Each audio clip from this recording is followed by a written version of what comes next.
Alright, what's up everybody? This is Chris, and this is my channel, We Love Comics. Sorry for the delay. It's always when other things are happening that my computer decides not to work. But it's working now, so I'm going to try and do this as quickly as I can. So forgive me if this is going to be a shorter video. I just have a lot of stuff that I have to do today. A lot of things I wasn't planning on doing, but kind of how life works these days. But as usual, I want to thank people for watching, regardless of when you watch it. I have a deal with PGX. I don't have a contract signed, so I'm under no obligation to do anything other than my sharing of my experience with you all. But the deal I have with them, and like I said, no contract signed or everything like that, I do not get paid by them. About five and a half years ago, I sent messages to the 3 top companies, and PGX was the only one to respond. And I've been dealing with them ever since. No problems at all. Love the way they do business. Talk to the owner all the time, Daniel Patterson. But I get to send in 4 comics each month, where I can get them pressed, dry cleaned, signature verification if I need them, and add the graders notes on the back of the slab, which is something that I suggested to Daniel, and he was kind enough to not only listen but implement that. And they get the free advertising. And you guys get benefits as well. So if you ever want to try PGX and never tried them, which I always recommend, don't base things on what others do or what others say. I mean, obviously you can get advice from other people, but base it on your own experience. If you want to use PGX, and if you send in 10 or more comics to them and use the code We Love Comics Free Press, they will press one of your books absolutely free. So depending on the book that you send in, it could be anywhere from $18 to like $35 value. Money in your pocket instead of somebody else's. And if you do want to add the graders notes onto the back of the slab, which I personally love, it's just, especially if you want to sell a book, all the information is right there on the slab. It just makes it easier for me. If you want to do it, use the code We Love Comics Graders Notes. It's $5 per slab, but it's an awesome way to do something that no other major grading company does. So there's also other discounts and codes and things that I offer. There's also my, whatchamacallit, not Twitter, obviously, because I don't have Twitter. Well, anyway, Patreon. It's been so long since I've even mentioned it or anybody's used it that I totally forgot I even have it. But if anybody wants to join it, I don't do anything special on Patreon because I don't believe people should pay for content. But if somebody wanted to help support the channel, you're more than welcome to. The information is in the description of this and any video. Alright, so I got 4 books. Pretty much they're all major keys. I like to send in key issues. Whatever you send in is always up to you. Some people get books graded just for the fact that they want them hanging on their wall. Some do it for nostalgic reasons. Some do it to pass down to their children. Some do it for investments. So there is no wrong way. But the benefits of PGX is, of the 3 major companies, they are the cheapest, they are the fastest, without having to spend extra money for a quote-unquote speedy delivery. They have in-house pressings and dry cleanings, which means you don't have to ship your comics somewhere else first where they could get lost or potentially damaged. And the packaging is, bar none, the best of all the major companies, because if you see my videos, I do them basically once every month and a half now, for the past 5 years. Never once has any of my comics ever arrived damaged. So they do an incredible job with shipping, and they're worth a try if you haven't tried them. So with that being said, let me put on the video camera. As usual, I will tell you what I paid for the book and what I think the approximate grade will be. Keep in mind, as usual, I am not a professional grader, so I'm giving my best estimates. I do not go over each comic with, with a magnifying glass, so I might miss some major thing on maybe page 13 or something like that. But I also base it on what I think the grade will be after a pressing and dry cleaning. No matter who you get your comics graded with, I always recommend getting your comics pressed and dry cleaned, because it can absolutely help the grade. Even if it's 0.5 grade, depending on the book, sometimes that could be an extra $100 value. You're talking major key books, you're talking thousands of dollars of value. So especially if you have things like non-color breaking creases, or wavy lines due to maybe moisture damage, folds where there are, again, non-color breaking creases. The pressings will help smooth the books out. They don't use heated pressers, so there's no chance of your comic getting in there for too long and being burned or singed. I'm not sure the true technique of how they do it, but they did tell me that they do not do like an ironing board, basically. They don't do that. So I love the pressing jobs that they've done. I've never had a problem with them. You can even get your books, if you don't want them graded by PGX, you can send your books there to get pressed and dry cleaned, and they're the cheapest ones, and they do an incredible job. So even if you don't want to have them graded, they will press and dry clean your books and send them back to you raw, and you can send them to wherever you want, or just, keep them in your collection that way. So keep that in mind as well. So let's go over the 4 books. I'll tell you the price I paid, what I think the grades will be after pressing and dry cleaning, and any significance, which of course, the kind of books I send always have significance. Now, one of the people I subscribe to myself, Mighty Comics and Collectibles, which is here. Welcome, by the way. GT Key Comic is here also. Sequential Geek, always good to see you. Ran T4 is here. Tony is here. Welcome. What is it? It's Real Blastel. If I mispronounce it, please forgive me. But Mighty Comics and Collectibles, he does a video, I think it's at least once a week, and I watch it all the time. It's where he talks about the top best-selling comics of the week or the month. I'm not sure if it's week or month. But this comic he mentioned, and I had a high grade, and for the price I paid for it, I'll do well even if it's a 0.5, but this is definitely not a 0.5 book. He did not know the significance, so I'm going to mention that now, so maybe that'll help him understand why this book was on that list and why it's so popular. First book, it's a DC book, believe it or not. I actually have 2 DC books I'm sending this month. So this is Green Lantern number 40. This is from the Silver Age. It has a Golden Age Green Lantern crossover. First appearance of Krona. I'm not sure who that is. I'm not a big DC follower. So if you know who that is, let me know. Crisis Begins. So it's the origin of the Guardians and Crisis on Infinite Earths. So this is where it all started. So obviously you've heard of that before. If you know anything about DC or comic collecting, the Crisis on Infinite Earths, this is where it began. So this book, my wife actually gave me a couple years ago. I probably bought this about 6-7 years ago. Gave me for either my birthday or for Christmas a gift certificate for a comic book store, and I utilized part of it for this. This was selling at the time for $125, which even at this point, for a high grade that this is in, is a good deal. But I used the gift certificate. I bought another comic or 2, so I only paid a grand total of $12.50 for this book. So regardless of the grade, this is going to be profitable. But like I said, only paid $12.50. This is a high grade book. The only thing I could see is one minor color breaking crease, a crease that does not break color, and the bottom very tip has a little bit of a blunt, a tiny bit of color loss, and that's about it. So I'm going to say conservative with this. I predict, after pressing and dry cleaning, this is about an 8.5 to a 9.2 with white pages. So, again, with the amount I paid for this, it's not going to matter to me what the grade comes back as, but I love to get, on occasion, a higher grade book. So, that is the significance of that book. Get it if you can. It is the second DC book. I have 2 copies of this. This is my better copy. Actually, I have 3 copies. I think I already have 1 graded. I could have 4. I'm not sure. I'd have to check. Because I always tell people, buy multiple copies of books, especially key books, if you could find deals for them.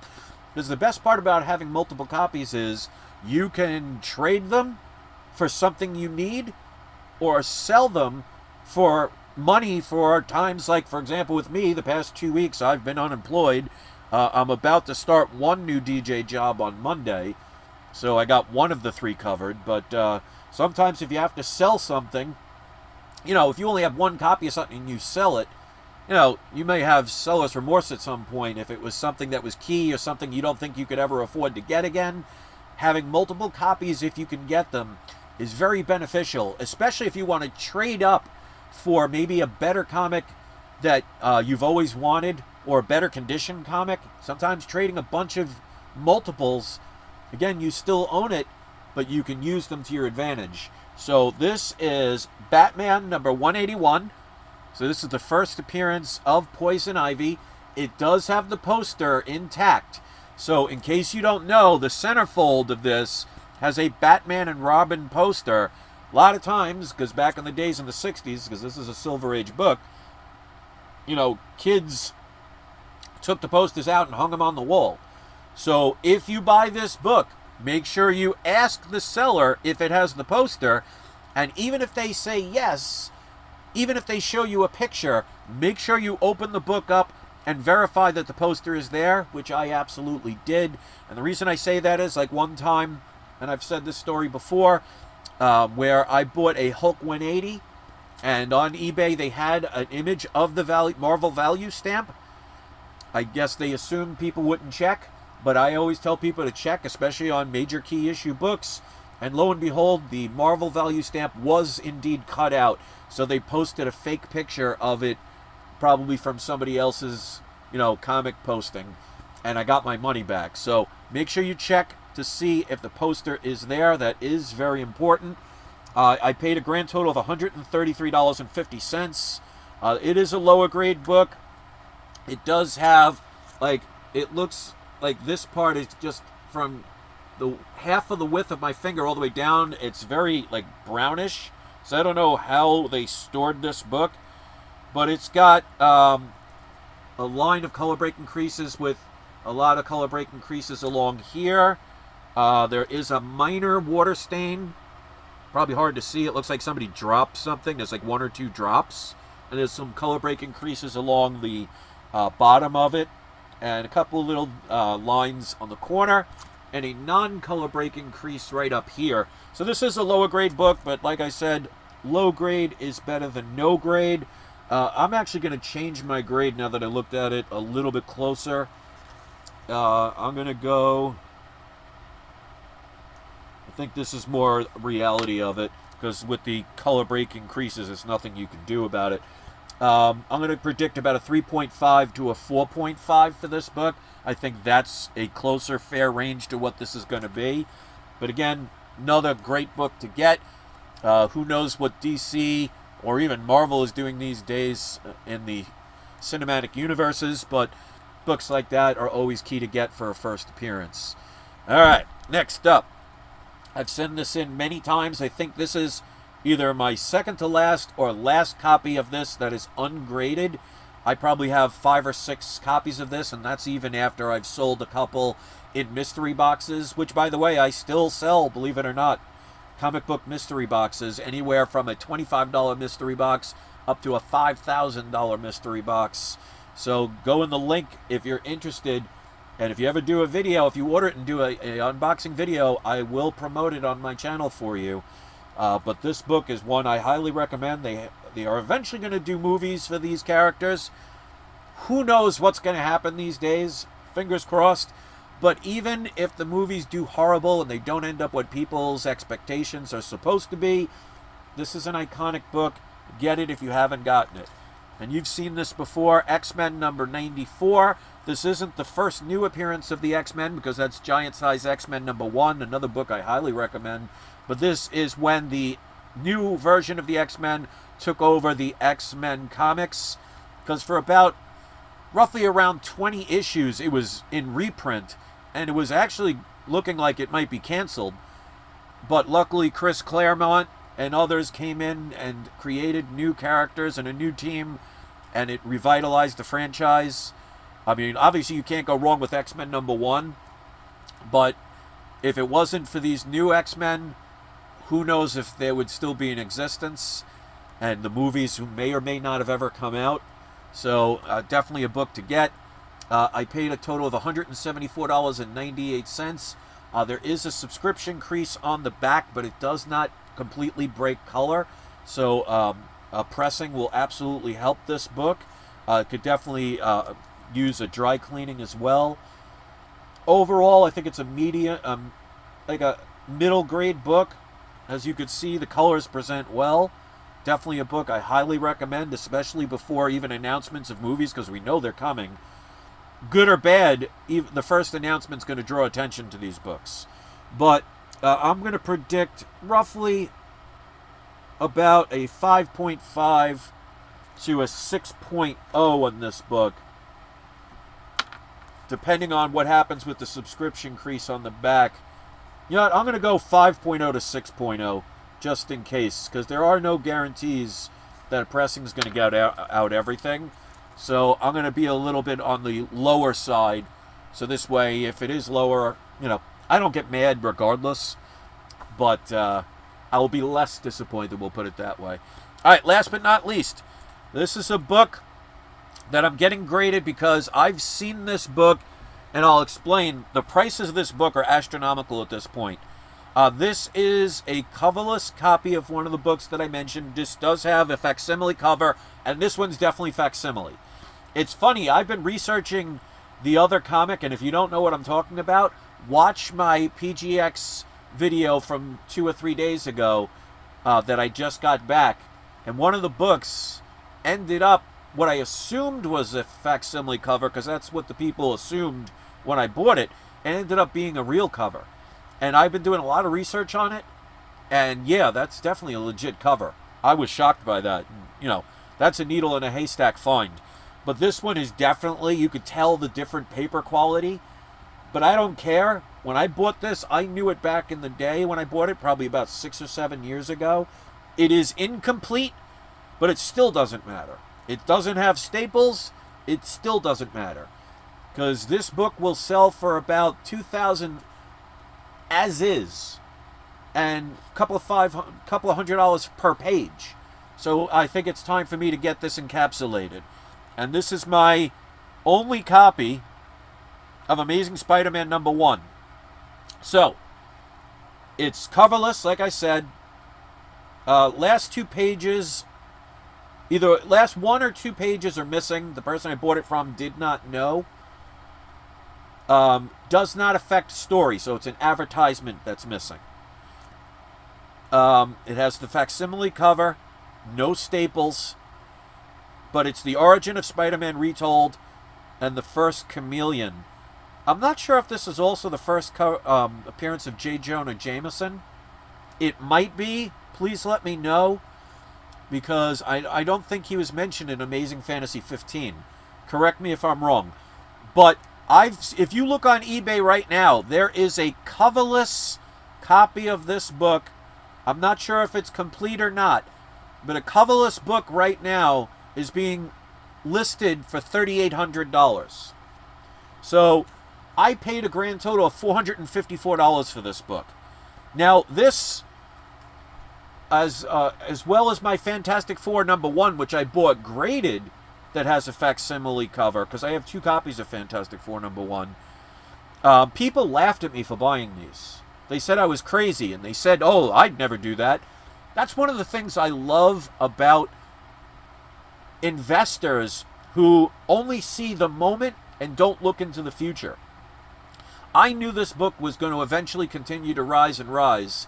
And considering what I saw even 6 or 7 years ago, what pages of this book were going for, even though this is incomplete, even though it doesn't have staples, even though it has a facsimile cover, which this one absolutely has a facsimile cover, to spend $454 for this book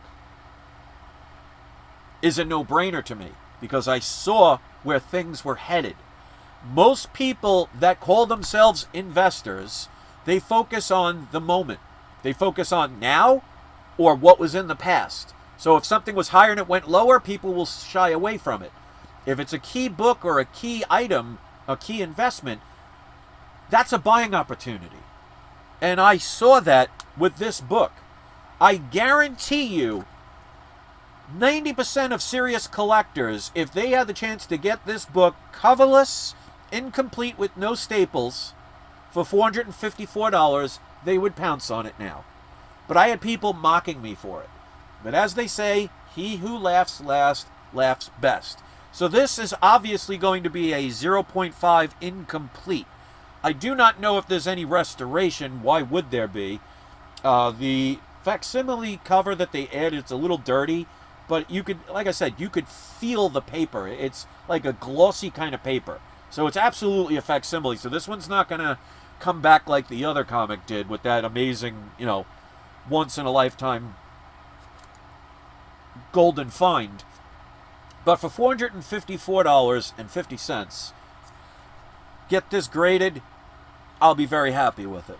So whether you get comics or investments or not, that's up to you. One of the things I love about especially lower grade books, because I've shown time and time again how much money you could make on lower graded books. Now, obviously, would I love a 9.0 or a 9.8 Amazing Spider-Man #1? Yeah.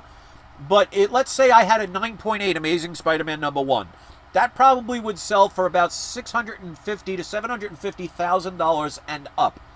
How many people do you know have that kind of cash flow, especially nowadays with the economy getting ready to crash? So if you have a book, let's say you have a book, and let's just assume it's worth $1 million. Let's say it's a 9.8. Let's assume it's worth $1 million. Let's say you spent $500,000. You could make a $500,000 profit. Well, if you cannot sell it because the amount of people that can afford to spend $1 million on a book are going to be few and far in between, that $500,000 is in limbo doing nothing for you. I guarantee you, I would be able to sell this book a heck of a lot faster than somebody would the same book at a 9.8. Not saying I'll make as much money, but if you cannot sell something, and I've seen, for example, there's a person that's selling, I think it's Superman 1 through 5 for like 600,000-700,000 or up, I don't remember, but that's been listed on eBay now. I've seen it going on 7-8 years. So, yeah, it's great to have those books, but if people cannot afford them, all of that money that you invested is in limbo doing you no good. Investments that give you no chance for a return or a long delay in return does not help you. Because remember, every year an investment is staying in limbo because of inflation and devaluation of the US dollar. You're losing money every year. So even if you were listing it $1 million 10 years ago, and 10 years later you sold it for $1 million, well, that $1 million 10 years ago would have bought you a heck of a lot more than it would today. So the longer you are in limbo, the less value your dollar will get for that item. So most investors do not think of those things. They only think dollar amount. They think with greed. They don't think with future in mind. When I bought this book, I remember I was getting hated and laughed on that I wasted my money. And many people said they'd never buy it. I guarantee you, those people now would be jumping to get this incomplete, coverless version of Amazing Spider-Man #1 for under $500. You have to think in better ways if you are collecting to invest. Now, if you're collecting because you just love comics, or you're collecting because you love to read comics, or you're collecting comics because you love the artwork, then that stuff doesn't matter. But the majority of people that watch my channel, when I do a video about investing or what comics to buy for financial gain, those get my most views. So the average person here, whether they admit it or not, is interested in those things. So if you want to listen to those that have comic book stores and they have a conflict of interest, they're going to sell you on the fact that money, money, money, get it now, get the highest grade, spend the most amount of money. But they don't tell you that if you have a 9.8 of a book and a 0.5 of a book, that I could probably sell that 0.5, buy another 0.5, or maybe upgrade to a 1.0, turn around and sell that in a couple of years, and continue to cycle. It's like Sam's Club or Costco. There's a reason why they give you cheaper prices than the regular stores. It's because you have to buy in bulk, which means they can afford to lower the price because they have a turnaround that's quicker. So you're making more money even though you're making less money if that makes sense. Because if you have a 9.8 of this book that's listed for $1 million and it doesn't sell for 10 years, you're losing value. People have to think of these things, and that's why most businesses fail. And that's why, regardless of the fact that the past 2 weeks I've been unemployed, I'm not worried. Because if I have to sell books like this, I guarantee when this comes back a 0.5 and it verifies it that it is genuine, and with all the things I mentioned, I can easily turn around and sell it for $2,000 if I wanted to, and people would line up.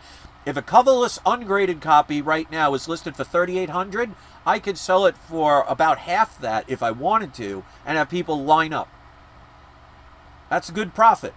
But I won't do that, because I'll just wait for the next Amazing Spider-Man movie to come out, and since this is the only copy I own of this, and may ever own, knock on wood, hold on to it for a little while.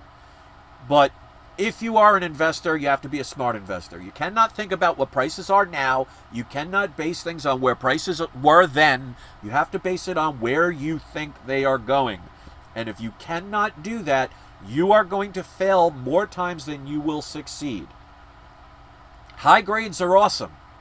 But if they get to the point where they're super key books like a Hulk #1 or a Hulk 181 or an Amazing Spider-Man #1 or Amazing Spider-Man #15 or a Batman #1 or Action Comics #1, the higher the grade, the higher the cost, the less amount of people that will have the funds to be able to purchase it. And if you're taking decades to get a book sold, you're not thinking about inflation, you're not thinking about the devaluation of currency, and something, like I said, if you listed something 10 years ago for $1 million, and 10 years later you finally sell it for $1 million, you've actually lost more money, because that $1 million 10 years ago would buy you probably quadruple what you could buy it for now. 10 years ago, you could have bought a house for $90,000 to $125,000. I'm not talking a major house. I'm talking like a fixer-upper kind of house. Those same houses now are probably $250,000 to $350,000, depending on location, of course. Your money, or currency, which is the real accurate word, devalues year by year. That's why inflation is just another word for taxing and stealing of your wealth to keep you poor. So, yes, it's great to have higher grades. It makes great bragging rights. Who wouldn't want a 9.8 or a 9, even a 9.0 or an 8.0 or a 5.0? 5.0 of this is probably $20,000. How many people do you know can afford that, especially in these kind of times where things are going to get worse before they get better? But maybe somebody might have a PayPal limit of $3,000-4,000, and they have 6 to 12 month deal to pay for it, and they can afford this. I'm going to sell this faster. I'm not going to make as much money, but if that person can't sell it for $1 million and I can sell it for $3,000, who has money in their account now? Who can use that money to turn around and maybe reinvest it into something else and continue the cycle? Most people don't think that way, and if you want to succeed in any form of investments, you have to think that way if you want to be successful. But you don't have to. You can listen to those who just tell you, save all your money for the higher grade books. That's all well and good, but if you can't sell them, that money is in limbo doing you nothing. And you can't do anything until you sell it, which means you'd either have to lower your price or you'll have to wait even longer. And every year you have to wait is another year your currency is worth less than it was the year before, which means you could buy less and less with that particular amount of currency that you get. You got to think. So, of the 18 people kind enough to watch, 11 people hit the like button, so that's a pretty good majority of people, so thank you for that. I would love to know what you guys think about my purchases, and like I say, doesn't matter to me if every single person that watches this video or ever watches this video says, even now I wouldn't buy that book. The good thing about people like that is, that's less competition, so I didn't have to overspend, because when I bought this for $454, it wasn't a buy it now. It was an auction, because I still remember it to this day.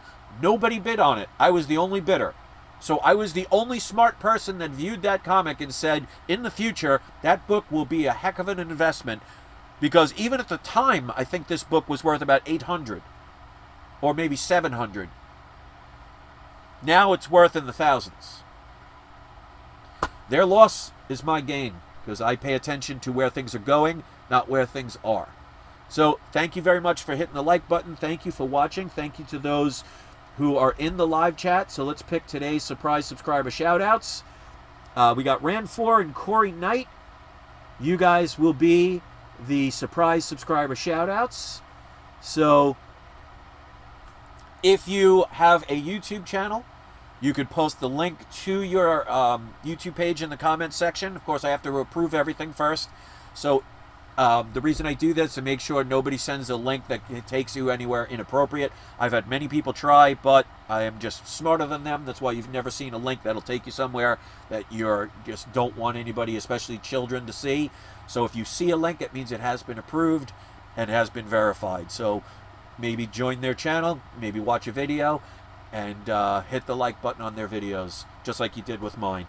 So thank you for watching. I can't wait to get these back.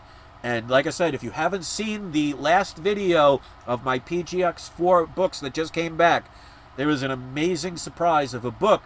I wonder how many people watched it, because I still have the original video, which is entitled My Oldest, I think it's called My Oldest Golden Age Book Ever, or My Oldest Comic Ever. When I got that book, even then I questioned, this doesn't look like a facsimile cover. And I'm not talking about this one, I'm talking about one of the books from last videos for PGX books, and it ended up being a real cover. Amazing. That's my story. Now I got a whole bunch of things I got to go do. Hit the like button if you haven't. Hit subscribe if you haven't. Check out the people that will post their links that were the surprise subscriber shoutouts. And don't forget, it is not you, it is not I, it is We Love Comics. And if you look as usual, I always post as my thumbnail, and you're about to see the image right now. I always post what is AI art that I create. So I would love to know what you guys think about the AI art that you'll see on the screen or you'll see in the thumbnail. So from now on, every thumbnail that I do is original AI art. The program is getting better and better, and it would help if I press the right button. So there we go. This one it's not comic related. I just wanted to do like an old abandoned like kids playroom, like a Victorian age like scene, and I just love how real it looks. So thanks for watching, guys. I hope you have a great day. And it's not you, it is not I, it is We Love Comics. Love you all. Enjoy your rest of the